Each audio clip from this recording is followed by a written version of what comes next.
Bueno, desde hace unas horas corren rumores de que el general del Cuerpo de Ejército y exministro de las Fuerzas Armadas Revolucionarias, Leopoldo Cinta Frías, ha sido arrestado por oficiales del Departamento de la Seguridad del Estado, o la Policía Secreta, es más o menos lo mismo. Estos son rumores que no se han verificado ni tampoco confirmado. De hecho, ya parte de la cúpula ha salido a desmentirlos y a crear todo tipo de teorías de conspiración y demás y demás.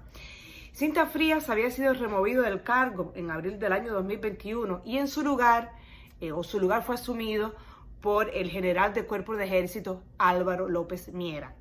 Las defenestraciones han sido un arma de control usada por el castrismo desde su mismísimo inicio. El verdadero poder de Cuba no es tan amplio como han querido aparentar, sino un círculo muy estrecho en el cual estarán incluidos quienes y hasta cuándo ellos decidan. Esta lista ha aumentado en los últimos días, pero como ya había dicho, comenzó desde el empoderamiento del castrismo. Y fíjense que digo, empoderamiento del castrismo. Desde el comandante Huben Matos, quien por cierto no fue destituido, sino encarcelado por el mismo... por ser el mismo incluso quien renunció a su puesto a través de una carta de resignación a Fidel Castro, y en la cual le decía: no deseo convertirme en un obstáculo para la revolución y creo que teniendo que escoger entre acomodarme a las circunstancias o hacerme a un lado para no causar daño alguno, lo más revolucionario para mí sería irme. Huben Matos ya se había dado cuenta para este entonces del carácter autoritario y el rumbo socialista que había tomado la revolución. Pero esta carta, y por esta mismísima carta y su renuncia, fue acusado de traición y cumplió 20 años de cárcel. Aunque Fidel, como se convirtió en costumbre, manipuló las verdades y los motivos y posteriormente lo justificó diciendo que Huben Matos planeaba una insurrección. Ahora continuamos. También tenemos el caso del tan nombrado general Arnaldo Ochoa, conjuntamente con el coronel Antonio de la Guardia, el mayor Armando Padrón Trujillo y el capitán Jorge Martínez Valdés. En este caso, y a no quedarles de otra, fue un proceso muy público, algo que era parte del plan, evidentemente.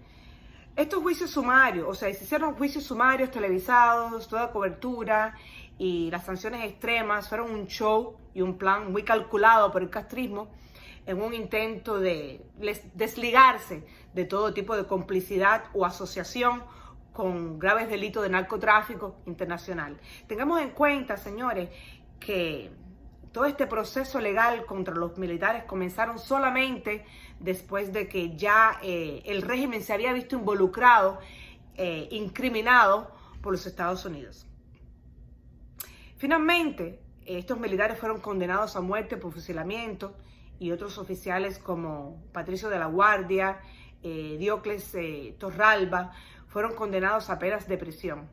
Además, en este caso también, involucrado en este caso también el exministro del Interior, José Abrantes, quien fuera jefe de la escolta de Fidel Castro por 30 años, fue acusado de corrupción y tolerancia en el caso de Ochoa.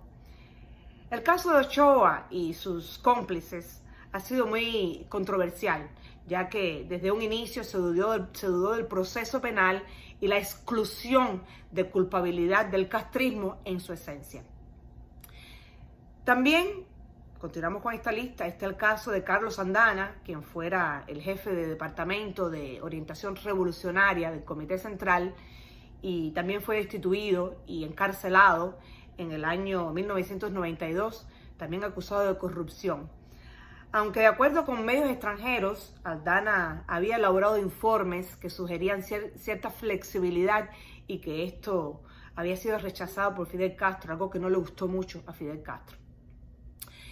Ahora, quien fuera en su momento el canciller cubano, continuamos, Robertico Robaina, quien fuera expulsado deshonrosamente de sus funciones y acusado de deslealtad, así como de beneficiarse económicamente de su relación con otros representantes extranjeros, además de intentar un posible liderazgo en una posible transición.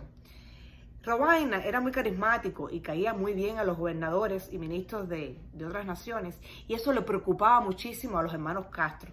Y supuestamente hubo una conversación grabada por la seguridad cubana en la que el ministro de Asuntos Exteriores español le dijo a Robaina: mi candidato siempre serás tú. Esto fue algo que la seguridad del Estado clama tener, esa grabación. Y por ahí continúa la lista.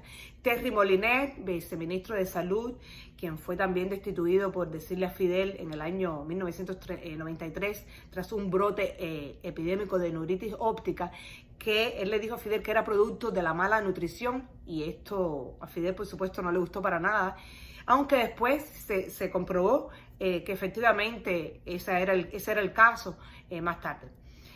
En el año 2004, el entonces ministro de la Industria Básica, quien fuera ministro de la Industria Básica, por cierto, desde el año 1983, Marcos Portal, también fue defenestrado por causar la famosa crisis energética que se afloró en el año 2004, discúlpeme, de la cual Fidel dijo en televisión una semana antes de la expulsión de Portal, que no tenía ni idea de que el sistema energético estuviera tan débil.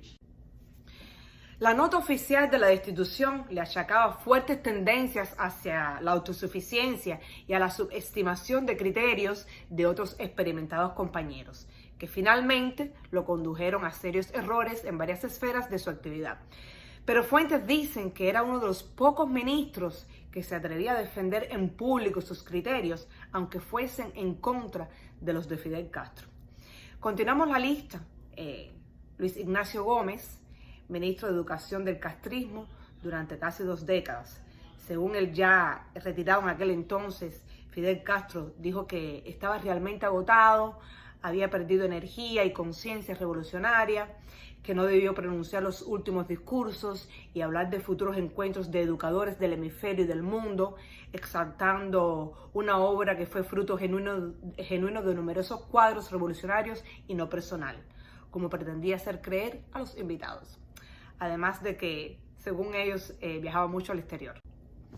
Ahora vamos a la era de Raúl Castro, que fue de 2008 al 2018, mientras estuvo al mando oficialmente. Digo oficialmente porque todos sabemos que aún está al mando. En el año 2009, la destitución de Carlos Laje, lo cual causó una tremendísima sorpresa, vicepresidente del Consejo de Estado. De Félix Pérez Roque, canciller, Fernando Ramírez de Esternós, jefe de Relaciones Internacionales del Partido Comunista de Cuba, del PCC, y de Otto Rivero. En el año 2010, Yadira García Vera, también del círculo cercano a Fidel, y fue destituida por su hermano. Continuamos ahora.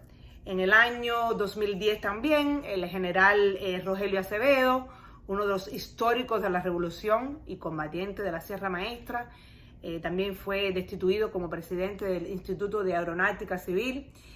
Y ahora, uno de los más recientes, tenemos la destitución de Alejandro Gil, además de otros cuadros un poco menos importantes, y además su arresto por corrupción.